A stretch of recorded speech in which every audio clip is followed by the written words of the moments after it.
Sí, el consultorio jurídico de AFIT, Camila, trabaja precisamente con distintos tipos de casos y llegan casos que ellos finalmente terminan en la Corte Constitucional. Uno de los casos que dan origen a todo, pues a todo este asunto que hemos comentado sobre el cambio de identidad sale precisamente del consultorio jurídico de la Universidad de AFIT y es por eso que a esta hora tenemos a la directora de ese consultorio, la doctora Laura Daniela Alzate. Directora Alzate, bienvenida a Mañanas Blue. Buenas tardes, Ana Cristina, María Camila, todas las personas que están allí y que nos escuchan. Gracias por la invitación.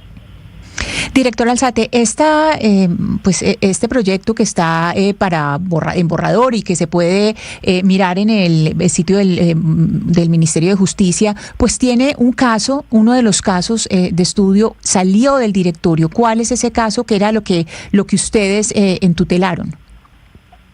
Claro que sí, Ana Cristina. Bueno, antes de explicarlo quisiera hacer como una distinción conceptual muy sencilla. Digamos que uno cuando habla de estos temas de diversidad sexual y de género habla de un concepto de sexo, corresponde a una consideración de hombre o mujer según nuestros genitales o nuestros cromosomas o nuestras hormonas. Luego el género, que es el femenino y el masculino, y está luego la orientación sexual, que simplemente significa quién me siento atraída. Entonces, hecha esta precisión, ¿cuál fue uno de los casos que se mencionan allí en las consideraciones? Nosotros en el consultorio jurídico tenemos un grupo de sexualidad diversa que tiene como enfoque, digamos, la salvaguarda de los derechos de la población LGTBIQ+. Y entonces llega a nuestro consultorio una mujer trans de nombre Mara.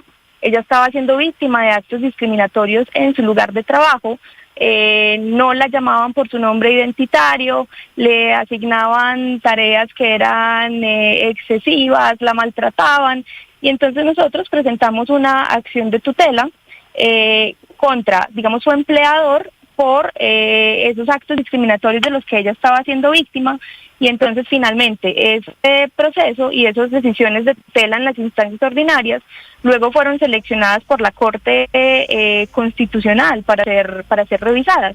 Y entonces en la sentencia C-236 de 2023, la Corte selecciona ese caso que nosotros llevamos de esa usuaria Mara Paola, y la Corte toma una serie de decisiones que se refieren no solo a ese caso concreto, por ejemplo, ordenando al empleador y a una de las empleadas que maltrataba a la señora Mara ofrecer excusas públicas y demás, sino que también incluso ordena al Consejo Superior de la Judicatura o insta al Consejo Superior de la Judicatura a que se capaciten a los servidores judiciales en temas de violencias basadas de género, identidad de género, en fin. Entonces, digamos, este fallo es importante porque la Corte Constitucional, a propósito de resolver este caso concreto, precisamente analiza toda la jurisprudencia que a nivel interamericano existe para la protección de la identidad de género. Directora. Y luego, sí, cuénteme. Sí, precisamente entremos en eso, en la manera como el Ministerio de Justicia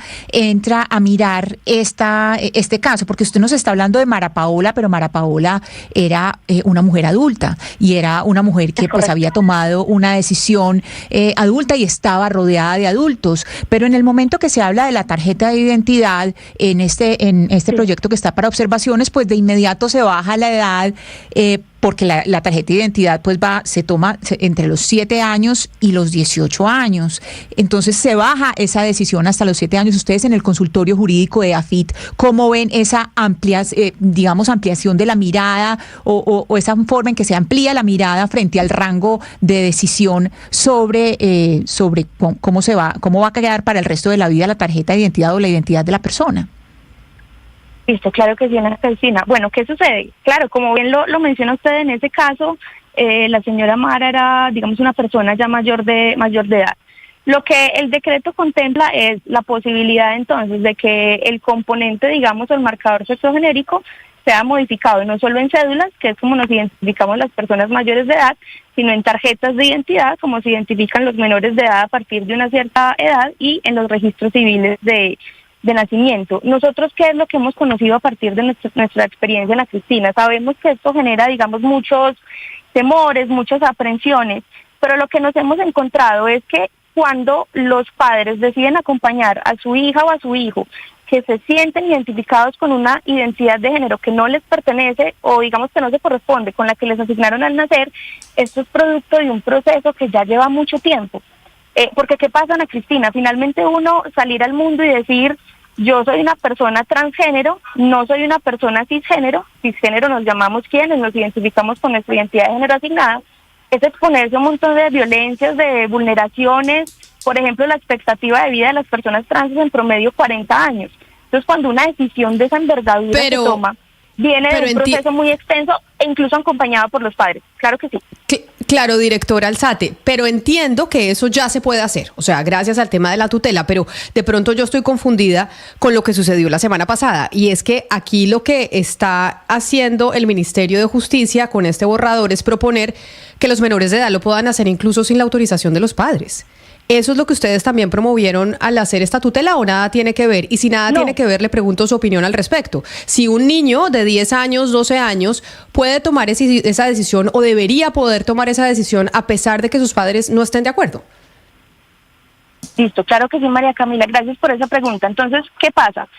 En principio, lo que prevé el decreto es que todas esas modificaciones deben hacerse por el menor de edad actuando a través de su representante legal. ¿Qué sucede?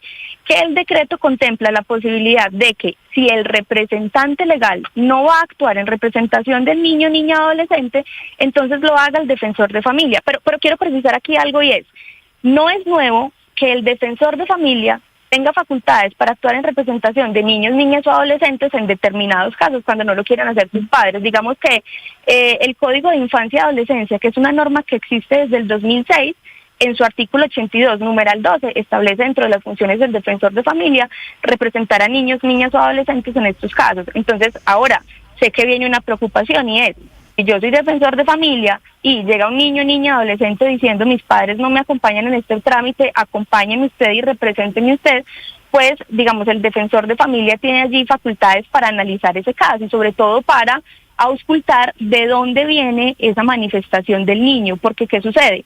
La evidencia científica nos ha dicho que desde unas edades muy tempranas el niño empieza a autopercibirse, ¿cierto? Y a mostrar unos comportamientos. O sea que sí, perdóneme. Claro, perdóneme, yo la interrumpo. O sea que el defensor de familia sí puede, en caso de que los papás se nieguen a que su niño se cambie el género en la tarjeta de identidad, el defensor de familia sí puede, después de estudiar el caso, evaluarlo y decir, sí, este niño que tiene 10 años u 8 años, sí le autorizamos desde el Estado a cambiarse el género en su documento de identidad. Claro que sí, puede hacerlo. Ahí quiero hacer una aclaración y sé que en algún punto los quienes sean o seamos padres, en fin, podremos decir, bueno, pero entonces que el defensor se nos está metiendo como a la casa, pues, o se nos, por ponerlo coloquialmente, se nos está metiendo en el rancho.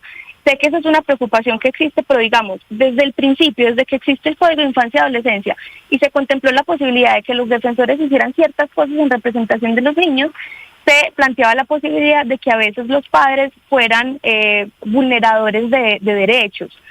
Porque ¿qué pasa? Los niños los hemos concebido como sujetos de derecho, como personas que si bien no pueden tomar decisiones autónomas en todos los casos, sí deben ser escuchados para ciertas cuestiones. Entonces puede ocurrir el caso donde tengamos, digamos, un niño, niña, adolescente, 13 años, no sé, 14 años, 15 años, que dice, mire, yo desde los 10 tengo clarísimo que yo no me siento cómoda en el género femenino, yo me siento un niño, me he manifestado así en mi colegio, porto el uniforme masculino, no tengo ningún problema, pero quiero hacer el cambio y mis papás no me apoyan pese a toda esta historia que tengo, este acompañamiento y en fin. En este caso entraría a actuar el defensor. Claro, que es la contradicción con pues lo que nos dicen los oyentes con, por ejemplo, el proyecto de que se está moviendo para evitar el matrimonio infantil, porque pues hay muchos menores que tienen 15, 16 años que dicen yo me enamoré y me quiero casar y mis papás no me apoyan y mis papás no me apoyan. Uh-huh. Entonces como si decimos, bueno, vamos a evaluarlo y entonces miramos a ver si autorizamos que usted a los 15, 14 años, señorita, pueda casarse con su novio de 17 o de 18, que es como digamos, la comparación que se hace en estos dos casos para quienes, pues, con sorpresa toman ese borrador que mostró el Ministerio de Justicia la semana pasada. Se me acaba el tiempo y por eso la tengo que despedir, directora del Consultorio Jurídico de AFIT, Laura Alzate, pero nos queda muy claro, pues, de dónde surgió esa tutela que al final le dio pie a la Corte Constitucional para dar ese fallo y qué es lo que ha cogido también el Ministerio de Justicia como un sumo para dar cumplimiento. Mil gracias por atendernos. Ustedes por el tiempo, que estén muy bien. Entonces, ahí Ana Cristina está de dónde salió, de